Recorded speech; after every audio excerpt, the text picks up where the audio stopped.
Allahu a'lam. Seperti etalah keberadaan negara urang. Pikir ku urang, diantep ieu negara urang.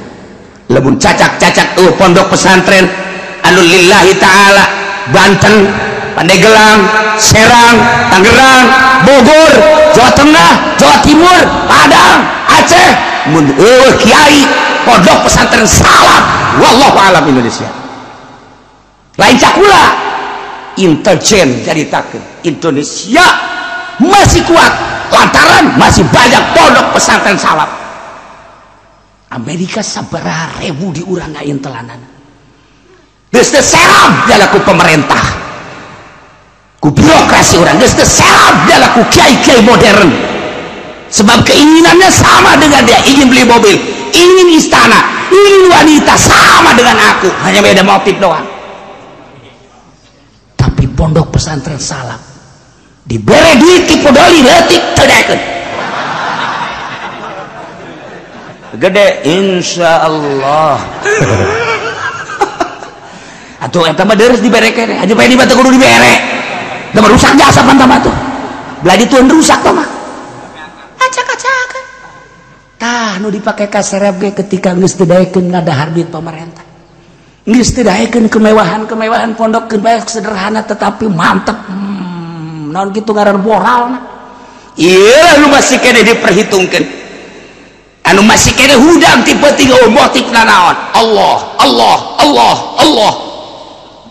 eta nu masih kena didenge ku Gusti Allah cacak jelema hudang tipe ting Allah-Allahan nu teu bermotif semata-mata Allah wallahu alam. Jakarta geus dikumahakeun meureun, Tangerang geus dikumahakeun meureun, Banten geus dikumahakeun meureun, Indonesia wallahu alam.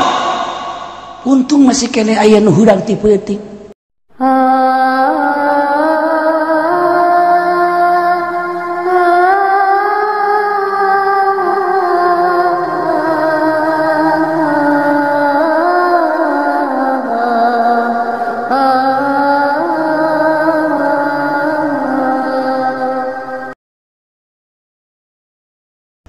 A'udzu billahi minasy syaithanir rajim.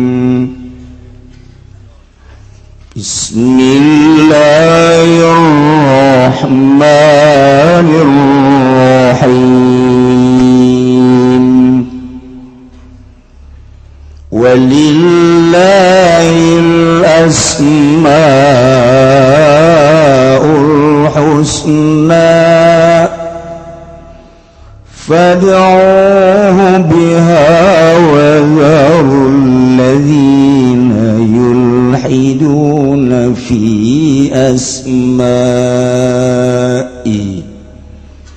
sayujzauna ma kanu ya'malun. Wallahu a'lamu bimaradi wa dharula tinggal sira kabeh utruku tegesan naringgal sira kabeh alladzina yuliduna ing wong akeh kang pada nyelewengkeun ya alladzina kabeh an al hada min al hada wal hada yang jitak saking lapad al hada lan lapad la hada yamiluna anil haqq manane kang nyondongkeun ya alladzina kabeh ado saking hak bi asmaihi dalam birang-birang ngaran Allah istaqau minha asma sekira-kira nyari takalladzina kaba minha saking asmaul husna asmaan ing birang-birang aran li alihatim gadoe pirang-pirang pangerane alladzina kallati kala parlata minallah dan musak saking Allah wal uzalan uzza minal aziz dan musak saking lapad aziz manat dan manat dan musak minal manan saking lapad man sayujzauna besok bakal den balas yaladina bil akhiratin dalam akhirat jazaa makanu ya'malun kalawan wala sebarang kang anda yaladina kabaiku ngamal yaladina kabai wahad وهذا لنطيق ليكي وذو الذين يلحدون إيكو qoblal amri bil qital, tetapi dalam sadurunge perintah kalawan perang. Wa mimman khalaqna ummatun yahduna bil haqq wa bi ya'dilun. Allah alam bimaradan iku betul setengah saking wong kang adamel isun agung saking manutai umat ya duna umat kang ngudukeun ya umat kabeh lagi kalawan bener wa bilan kalawan qaya adiluna aja ya umat kabeh ya umat Muhammadin iku umat kang yang Nabi Muhammad sallallahu alaihi wasallam kama fi hadisin ka barang kang tetep ing dalam hadis. Walladzina kazzabu bi ayatina sanastadrijuhum min haitsu la ya'lamun.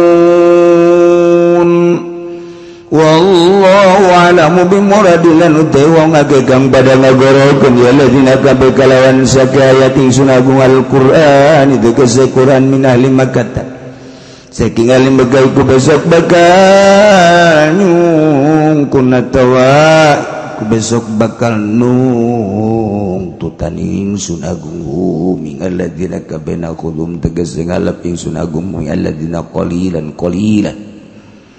Lesetuti minaisu saking ara-ara waru ya ladzina kabeh wa umli lahum inna kaidi matin. Allah alam bimaradi wa umli lan rentakeun ingsun lahum kadue alladzina umirum tegas rentakeun ingsun uming alladzina inna kaidi satune panyanupaya ingsun mati nunikung kang kuat syadidun la itoku tegas kang sangat kang ora kuat la itoku kang ora nana dan kuatakan ya kaidi.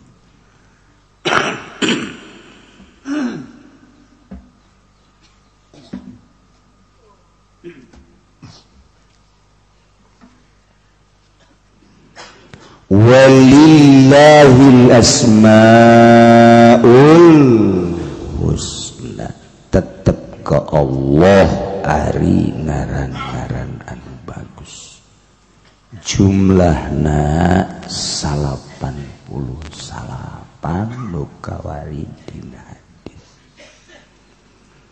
Baca talar hartikeun tancepkeun kana hate sehingga fad'u biha sok undang asmaul husna dek nu mana sarua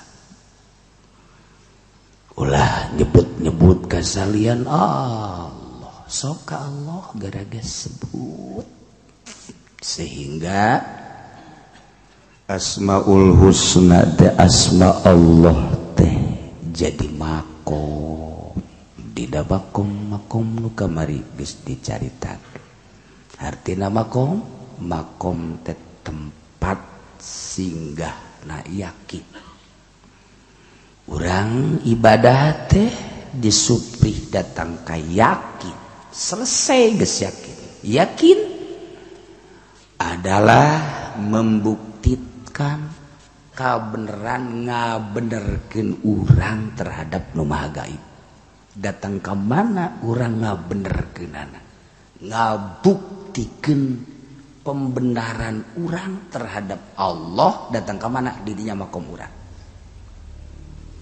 urang teh percayana ka Allah 100% Allah pangeran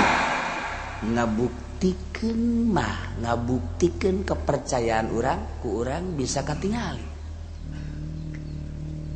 lamun urang percaya ka Gusti Allah 100% bahwa Allah pangeran berarti jaminan Allah terhadap urang kudu percaya 100% urang dijamin lamun urang 100% percaya karena jaminan Allah moal kudu tupat tipu, moal kudu lunga lengo, moal kudu nyeleweng, moal kudu nyalimpang, bahkan keyakinan orang moal kudu tani, moal kudu dagang. Allah geus kajamu. Namadak hiji bae eta heula. Encan lain-lain. Urang teh percaya Allah Maha ngaru ka urang ngadengekeun Allah teh.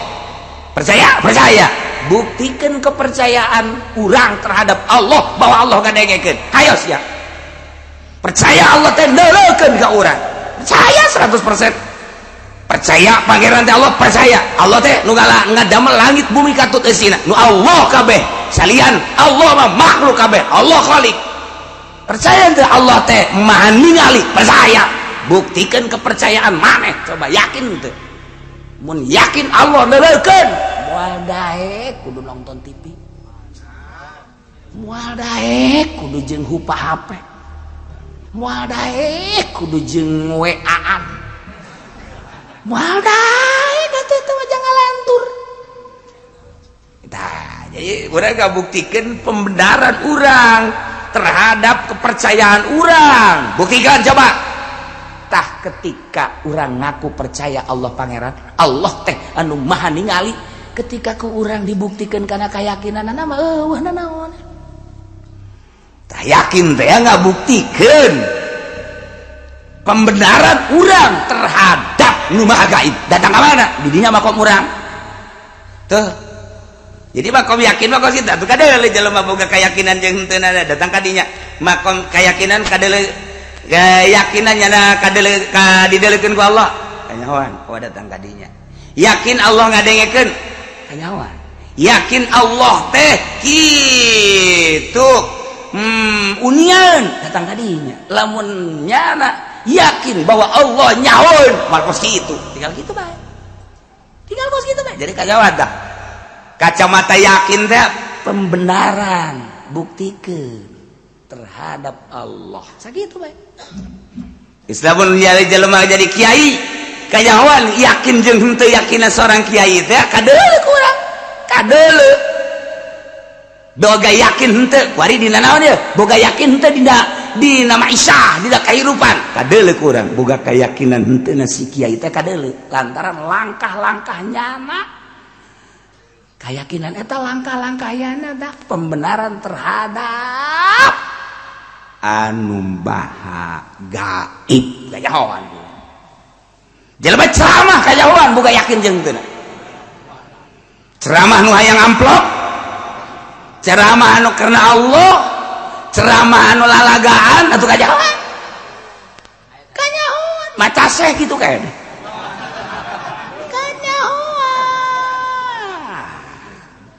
Dalam sebab saya kabuktian dibuktikan sakitu orang keyakinan anak teh tuh asal gusar geser oh betul boga keyakinan iya yawan kayahoan kabeh eta mah encan terlalu gaib lantaran kayahoan pelaksanaan nah lamun ngageser jelema ti salap ka modern eta ge geus sarua bae teu boga keyakinan teu boga keyakinan lamun boga keyakinan mah jamal ngageser moal aing mah pae hirup moal kebal dek ibadah ka Allah dek ngamalkeun ilmu aing cenah ieu mah ka modern ge ku aing diyayasankeun ieu mah endek supaya jelema teh kitu paralinter aing mah lain dek maksud kana duniana coba si yatim bayar tanah coba si fakir bayar tanah lamun si yatim jeung si fakir masih bayar keneh bohong gedebul teman kiai gedebul lagi belah ditun gedebul 2 kilo 3 gedebul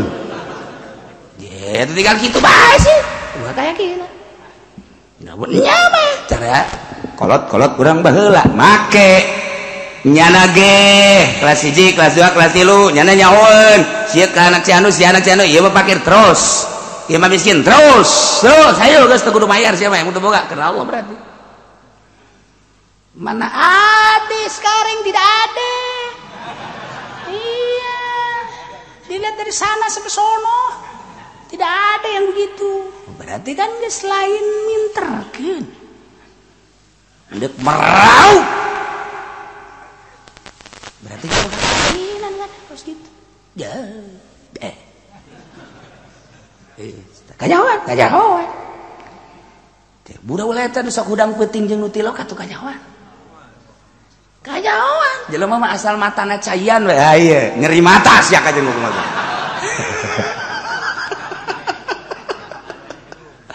aduh ieu cenah es ka karek sut gajah jadi kaca ieu ge tariris teu boga kayakinan pasrahkeun ka Allah Gusti titah hudang peuting kemudian abdi dititah ku Gusti abdi teh deuk kalaksanakeun mangga nyanggakeun abdi yakin selantaran sehat jeung teu sehat gering jeung teu gering ti Allah ti Gusti abdi deuk ka Gusti geus beres moal ge ka jeung hukum lagi cenah gering alhamdulillah ti Gusti saya moal eta tak kayakinan dirinya komo tah mah sieun teh tahajud ka itu ngona berang tadi tatangga pae jadi kan tetangga pae siap teh wajib pre tahajud ngomong kurang aing boga utang ka nyana sok nagih aing tah eta teh akos kitu tah teu boga kayakinan si pocongna datang teu boga kayakinan tah geus tah mah nilai eta mah jelema kos ye nya kukula di bejaan lamun hayang aya jelema didatangan ku nyana babari keur mandian set beres teh mandian tepak ye na sukuna datangan Haji Pendi nya enggak sama kontan peuting ge kucruk lumpat ka mana bae terus bae udag bae terus sebab nang nitah kita tah sukuna bade kitu set datangan Haji Pendi beres yes ke tungguan ku urang mun anu paeh kitukeun tapi kanyana doang hiji walillahil asmaul husna fad'uhu bi wazaru alladzina yulhiduna fi asma'i tinggalkeun ku aranjeun jelema anu nyimpangkeun nyelewengkeun tina bener dina aran-aran Allah aya sebagian jelema teh nyeun ngaran kana patung meunang nyitak tina asma Allah masyaallah baheula di megaya patung Lata eta teh meunang nyitak tina Allah aya patung Uzza meunang nyitak tina Aziz asma Allah aya patung ngaranna Manat tina Al-Mannan tah aya patung-patung menang nyokot ngaranna tina asma Allah Muhammad bejakeun ka umat anjeun wazarul ladzina yulhidun tinggalkeun jelema anu nyalahgunakeun asma Allah dipake ngaran-ngaran nyana pangeran nyana padahal mah kafir tarolah meureun di urang mah ngaran pangeran mah kuari teu nu make asma Allah tapi encek mah pan loba nu ngaran-ngaran Islam baheula anu ngabebaskeun pasar Kemis teh ngaranna Tuan Hasan tanyakeun ge ka kolot-kolot baheula Jati sampai pasar Kemis Tuan Hasan bau helikopter ge datang ka kawasan dia wah hebatnya Tuan Hasan sugan kula mah Islam orenganan encek meleg-meleg ngaranna Tuan Hasan penyalahgunaan nama atuh mah ngaran Islam dipake ngarannya abeh naon abeh percaya urang katipu zarul ladina yulhiduna tinggalkeun ku sia ulah sok dideu jelema nu nyalahgunakeun ngaran Allah Hasan dipake ngaran encek Dokter Hamid padahal mah Cina lantaran di urang mayoritas Islam makelah ngaran-ngaran Islam abe urang tertipu du teh jawan mah pajar Islam bae ieu tidak sawarena penyalahgunaan ngaran tinggal kita tuh kos karena itu teh tina ngaran bae geus dipu nya ka urang berarti di jerona neuk maksud dipu ka urang Cina ngaranna Hasan, Cina ngarannya Abdul Hamid, Cina ngaranna teh kitu Aziz, Cina encek ngaranna teh kitu Abdul Somad. Coba kira-kira apa? Somad ngaran. Ya Allah ya Rabbi. ngaran pangeran mah di urang eueuh baheula mah di Mekah Lata minallah, Uzza minal Aziz, Manat minal Manan. Urang mah encek di urang. Encek pakai ngaran-ngaran Islam di urang. Lain saeutik ratusan bahkan ribu encek nu make ngaran Islam. Ngaran Islamna dari lamun lain ngaran Allah mah Aziz, ngaran Allah. Masya Allah, Hamid, ngaran Allah kan. Aya nu pake ngaran Abdurrahman segala Jakarta mah. Encek ngaran Abdurrahman. Bawa ka dia ke Cilongok. Ini siapa? Ini Abdurrahman. Atuh kula mas pajar Islam mah kan. Rahman ngaranna. Ada apa?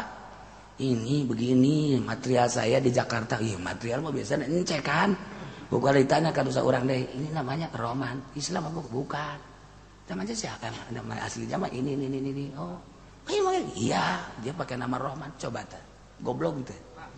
Goblok. Nyana minta kakula minta doa nak lantaran materialna geura masalah lah. Didoakeun ku kula teh ku galedeg.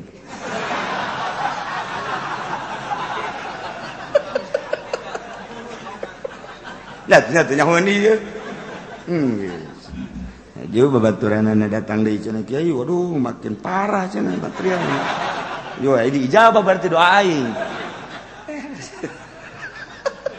Lamun nyana makin maju doa aing teu ijabah, lamun nyana haju ngemblek atuh ijabah. Tadi na kita ku galedeg ieu.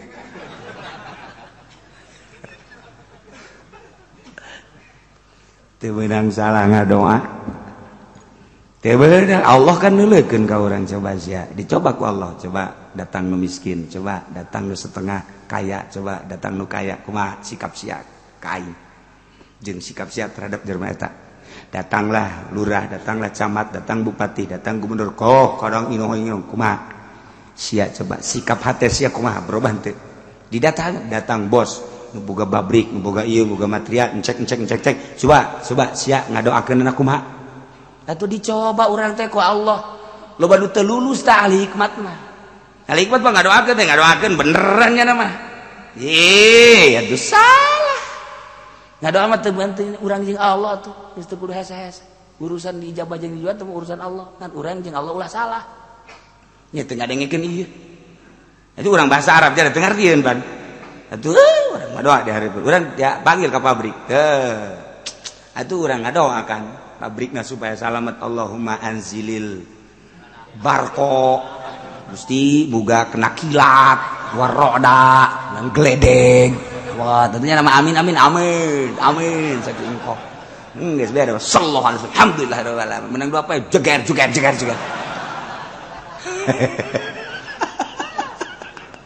atuh ustad kakarak diodang ka pabrik bae ge ngadoana geus Allahumma salamatan salam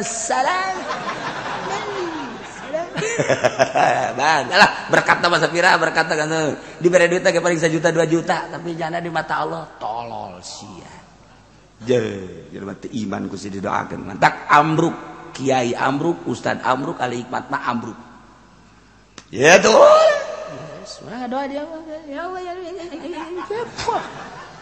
sakal sia ngadoana kumaha nyana bae sawodok buku sia menta hendak kalau mah memetakeun tah beres cai ya inum ku sia sebeuh inum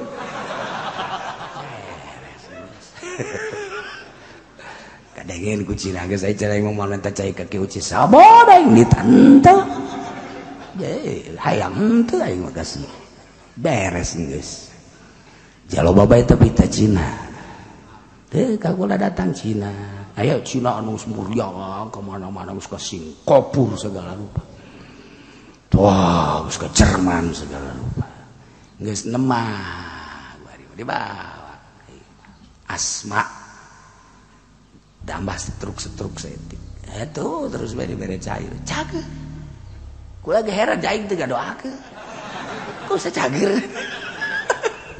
berarti lain ku doang tau ku Allah nu jager geunan tuh wa zarul ladzina yulhiduna fi asma'i tinggalkeun ku aranjeun kabeh jelema-jelema anu nyelewengkeun menyalahgunakeun asma-asma Allah dipake ngaran pangeran nyana patung nyana awas sayujzauna maka kanu ya'malun. Tunggu tanggal mainna bakal dibales jelema-jelema nu kitu jaga di akhirat jazaa'an ma kanu ya'malun kalawan balasan pagawean nu kunyana diperbuat. Ieu ayat qoblal amri bil qital memeh perintah perang seperti apa tinggalkan balieran memeh aya instruksi perang mun aya jelema nyalagunakeun asma Allah indit Muhammad bejakeun ka umat tinggalkeun memeh diinstruksikan perang beres tah nyaritakeun kafir musyrik munafik jelema anu nyalahgunakeun asma Allah. Wa mimman khalaqna ummatun yahduna bil haqq jeung tina sawarehna jelema aya nu ku kaula didamel cek Allah ummatun umat yahduna bil haqq anu nuduhkeun kalawan bener wa bihi adilun jeung nyana lurus ajeg adil ku bener eta aya terus beti zaman kangjeng Nabi pupus teh terus estafet ka para sahabat di zaman sahabat teh tegak agama teh lantaran deukeut keneh ka kangjeng Nabi dilanjut ku para tabiin di zaman tabiin ge tegak lantaran deukeut keneh ka para sahabat dilanjut ku atba tabiin di atba tabiin ge masih kena tegak lantaran deukeut keneh ka tabiin mulai ti atba tabiin rada goyang-goyang ku hari atba rada goyang di atba urang mah ku hari geus atba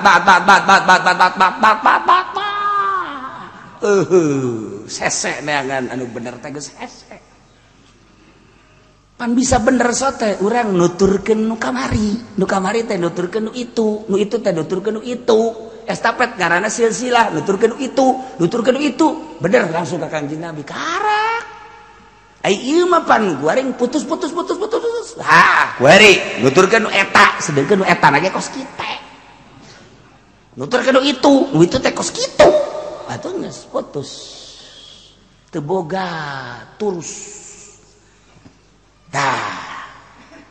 Tapi cek Gusti Allah Muhammad bejakeun ka umat anjeun saat umat para rutus tina nuturkeun ka leluhur-leluhurna di zaman urang ku ari geus para rutus lantaran atuh boro-boro ka Kangjeng Nabi urang maka zaman pejuang 45 bae ge pamarentah teh geus teu nuturkeun leluhur abri geus teu nuturkeun leluhurna polisi kitu keneh rakyat geus kitu keneh ku ari teh meureunanan hararudang eta tulang-tulang anu memperjuangkeun bangsa Indonesia jeung nagara leuleuk nyana ka rakyat deuh rakyat sia teh nang aing memperjuangkeun kunaon ku ari diacak-acak tuh kepala polisi nu baheula aduh polisi kunaon sia teh karar itu nang aing ngamerdekakeun baheula berjuang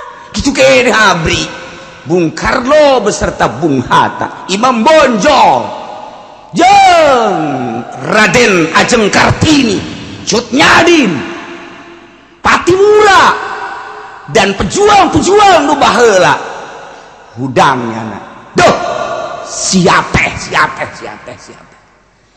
artinya orang geus tuturkeun nya eta keur carita pejuang eta ku ari Islam nu kamari ieu di zaman masyaallah Syekh Nawawi Tanara zaman Ki Khalil Bangkalan ulah zaman para aulia Allah zaman wali sanga ulah ieu nu kamari ieu terus ka belah dieuna tak zaman Syekh Abdul Karim belah dia terus zaman Ki Hasyim Asy'ari terus ke belah dia Asnawi Kudus eta ke masih buah ragus kene cikeneh zaman kolot-kolot urang baheula di ditu aya Abuya, di ditu aya Ki Bustomi, di ditu aya Ki Abdurrahman, di ditu aya ajengan Imam, di ditu aya Ayah Banjar. Terus sararapu keneh, Masya Allah, satu suara. Haram eta haram kabeh, halal eta halal kabeh. Bagejlog kita luturkan, sampaikan kaya rakyat ge ngadenge si ada sia udah jadi pamadatan bahasa kiai. Si ada sia ulah nyokot duit ke kelembungan, bang ke kelembungan disebut lagi. Bahasa satu suara haram. Tek bae aya nu kaluaran ti Mesro, aya nu kaluaran ti Australia, nu kaluaran ti Amerika, berbagai keluaran ngahiji di Indonesia. Ieu teh dimodif bunga bank jadi halal, kredit beda harga 2 akad jadi halal. Nyana tanggung jawab dah. Udah saya tanggung jawab, ambo seuneu sia tanggung jawab. Cikene Masya Allah karim. Kuari ke zaman acak-acakan. Demokrasi kamari rada terpimpin, rada bagus kene, rada ngeunaan kuari mah demokrasina teh geus kabablasan. Disangka kurang zaman reformasi teh ngeunaan, ternyata kuari mah kudu revolusi. Lantaran mana kuari kemajuan politik, nah mana kuari kemajuan perekonomian anak defisit sampai 3%. Lamun defisit sampai 4%, 5%, negara acak-acakan acur Indonesia. Sejarah Indonesia can pernah turun 3%. Kuari geus 3%, naik 4%, 5%, acak-acakan. Tidak bisa dipertahankan ya maka jeung hukum ge. Perebut Amerika jeung Cina. Negara orang percis ongkos pabrik, limbahna teh diperebutkeun pabrik teh ku jawar anu, ku geng anu. Ieu negara Indonesia percis bagaikan pabrik diperebutkeun limbahna. Amerika hayang, Cina hayang. Persekongkolan Amerika jeung anu Cina, persekongkolan jeung anu. Dibuat tidak berdaya Indonesia teh sebab ada perjanjian. Kemudian Indonesia pemudana diloloh ku mabok supaya 10 tahun yang akan datang bodoh Indonesia ku baca aing becak Amerika, ku baca aing becak Cina, ku hari keur bercokol di Indonesia persis kos pabrik diperebutkeun limbah. Dia kumaha coba acak-acakan kakarak tahun sakit ulah boga hayalan tahun berikutnya bakal bagus. Ma min zamanin illa syarrun ba'da. Terus makin acak-acakan. Urang mah maot meureunanan komo si eta mah geus kolot. Moal kebal deui. Tapi kan muncul anak urang, muncul incu urang. Sementara mabok merajalela di mana-mana. Mun nyaritakeun tentang mabok berarti kan aya penjualna. Lamun nyaritakeun aya penjual berarti kan aya ekspor di luar negeri. Ekspor di luar negeri kok begitu aman, aya polisi jeung abri kok begitu aman sih. Wallahu a'lam. Seperti etalah keberadaan negara urang. Pikir ku urang diantep ieu negara urang.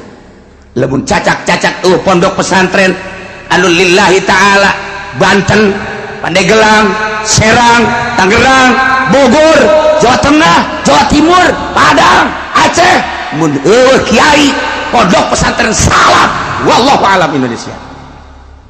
Lain cakula intelijen jaritakeun Indonesia masih kuat lantaran masih banyak pondok pesantren salaf. Amerika sabaraha ribu di urang ngaintelanana. Geus teu serab jalaku pemerintah. Ku birokrasi urang geus teu serab jalaku kiai-kiai modern. Sebab keinginannya sama dengan dia, ingin beli mobil, ingin istana, ingin wanita, sama dengan aku, hanya beda motif doang. Tapi pondok pesantren salaf dibere duit ki podoli leutik teu daekeun gede insyaallah. Atuh eta mah deres dibere keneh aja pengen dibantu kudu dibere da rusak jasa pantama tuh beladi tuan rusak tah mah acak-acakan tah nu dipake ka serep ge ketika geus teu daekeun ngadahar duit pemerintah, geus teu daekeun kemewahan pondok keun bae sederhana tetapi mantep. Naon kitu ngaran moralna ieu nu masih keneh diperhitungkeun. anu masih kene hudang tipe tiga motif naon Allah Allah Allah Allah eta nu masih kene didenge ku Gusti Allah cacak jelema hudang tipe ting Allah Allahan teu bermotif semata-mata Allah wallahu alam. Jakarta geus kumahakeun meureun, Tangerang geus kumahakeun meureun, Banten geus kumahakeun meureun, Indonesia wallahu alam. Untung masih kene aya nu hudang tipe ting kiih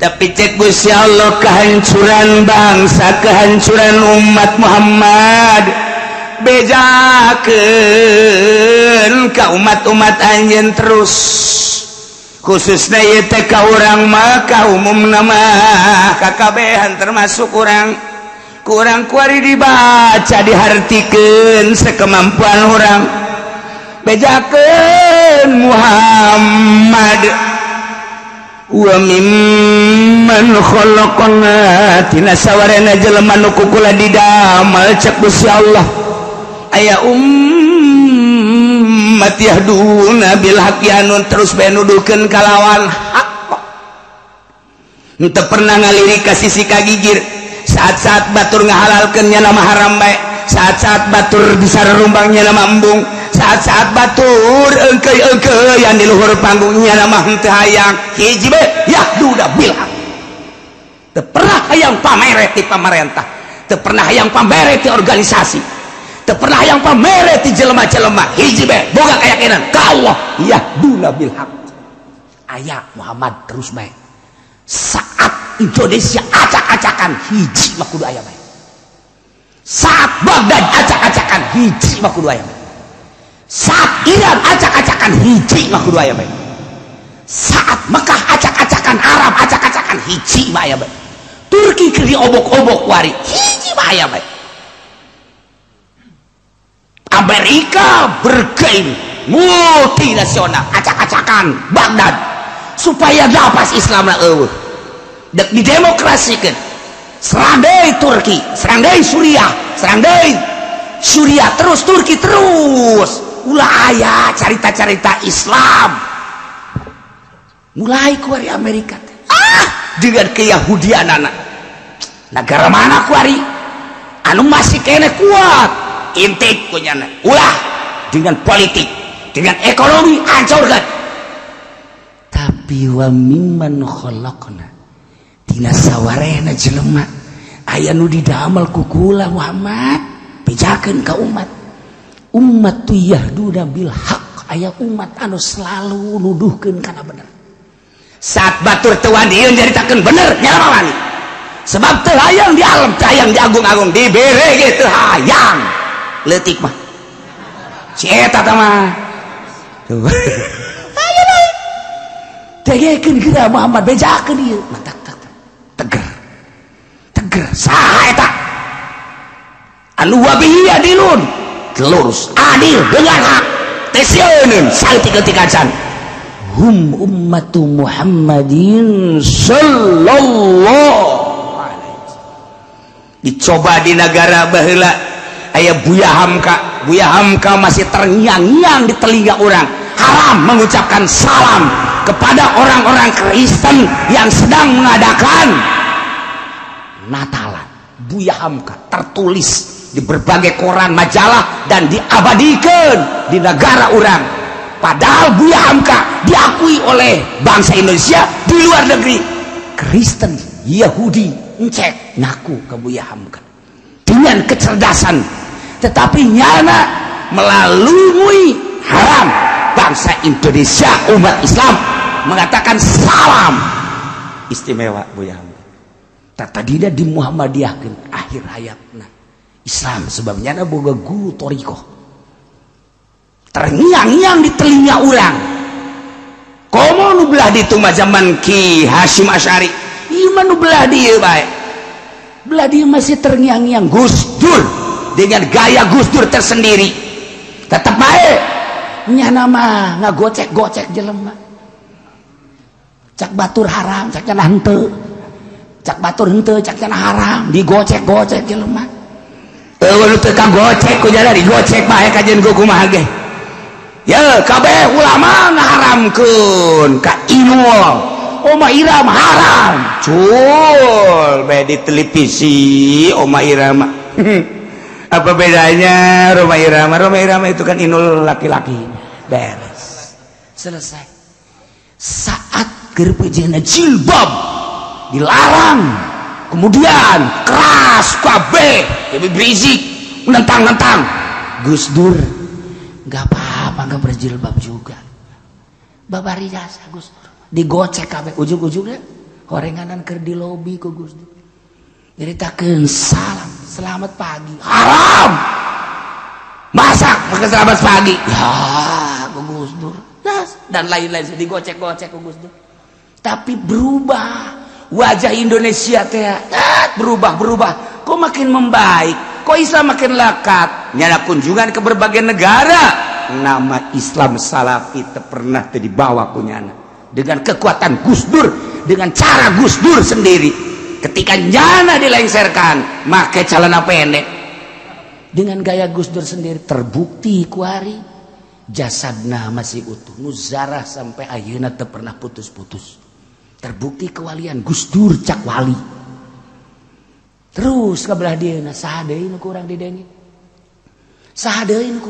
setelah Gus Dur tinggal aya hiji deung Habib Lutfi di pemerintah teu main nya nama di politik teu main di organisasi ge di NU teh nya nama daek-daek hante-hante tapi deres rada didenge kayaknya ku berbagai kalangan tinggal hiji nya andai katanya da eueuh deuk kumaha andai kata ieu mah caritakeun ieu keur caritakeun wa mimman khalaqna ummatan yahduna bil haqq wa bihi yahdilu nyekelan hak dengan haknya lurus jujur dengan gayana masing-masing Ki Hasyim Asy'ari kitu gayana Kiai Yahid kitu gayana Kiai kitu Buya kitu gayana Gus Dur kitu gayana terus sampai ayeuna Habib Lutfi kitu gayana ya nama itu baik gayana tetapi napas Islam jadi luhur Torikoh jadi luhur NU jadi kanyahoan salah nate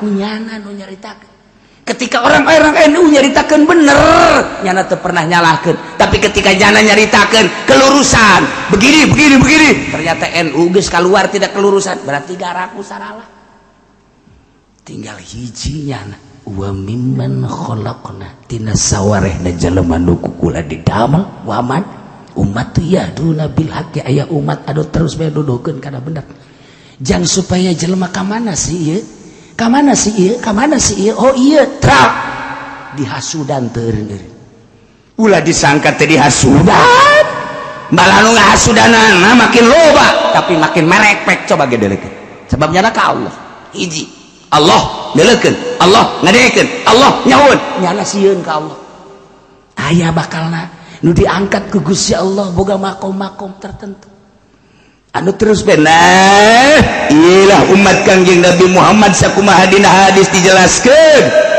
la tasalum min ummati ummatan qaimatan bi amrillah la yadurhum min man khazalahum wala man khalafahum hatta yati amrullah wahum ala dzalik bual eureun-eureun ti umat kaula Muhammad Kangjeng Nabi hadis qudsi dibejakeun ka balerea moal eureun-eureun Kangjeng Nabi ti umat kaula aya umat anu terus bae nangtungkeun negakeun bi amrillah urusan Allah haram caritakeun haram halal caritakeun halal makruh sunah teu pernah sieun laya turhum man khadahum teu pernah ngabahayakeun ka jelema nu ngahinakeun ka nyana pemerintah nyaca terus bae kiai-kiai nu sejen nyararaca terus bae dengan penuh keyakinan ka Allah teu pernah gimir teu pernah sieun disensarikeun ku kiai ku ustad ku masyarakat ku terus bae jelema deuk didegekeun deuk teu Allah bae pokona aya ta umat model kitu ditimbulkan ku Gusti Allah saat mana bae aya bae wala man khalafahum tasieun ka jelema nu nyulayan ka nya we cenah si anu mah teu nuturkeun ka kieu sabodok cenah kelompokan mah teu nuturkeun ka kajeun cenah pemerintah ge teu nuturkeun bae bae aing mah deuk aing bae ka Allah abeka tembong jelema acak-acakanana jeung rusakna. Ketika nyala terus bae ka Allah, nyala tadi tuturkeun rusakna berarti sekian persen. Ketika nyala terus bae ka Allah, jelema nyacan ka nyala rusakna berarti kajagoan. Terus mal eureun-eureun. Teu sieun ku jelema ngahinakeun, ku nyulayan hatta ya'tiya amrullah wa hum ala dzalik. Hingga datang perintah Allah maut, nyana tetep bae dina tegas.